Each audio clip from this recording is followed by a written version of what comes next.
সকালবেলা ঘুম থেকে চোখ খুলে উঠেই দেখি একদম বৃষ্টি পড়ে পুরো চারিদিকে বন্যা হয়ে গেছে। এই বৃষ্টিটা সারা দিন ধরে চলছিল আজকে, তো তাই জন্য ভাবলাম আজকে সন্ধেবেলাটা একটু জাস্ট ঠান্ডা ঠান্ডা ওয়েদার আর একটু কড়া কড়া চা না হলে হয়, তাই জন্য যেই কথা সেই কাজ। তো গরম গরম চা বসিয়ে দিয়েছি, কড়া দুধের চা, জাস্ট অসাধারণ। বৃষ্টির ওয়েদারে তো ফাটাফাটি।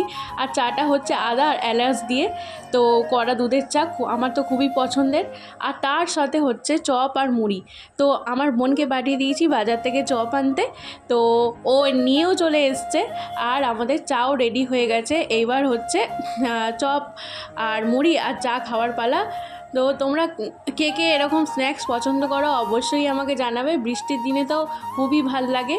এই চপ, গরম গরম চপ হবে, আর তার সাথে দুধ কড়া কড়া চা। তো আমার তো এই দুটো কম্বিনেশন খুবই ভাল লাগে।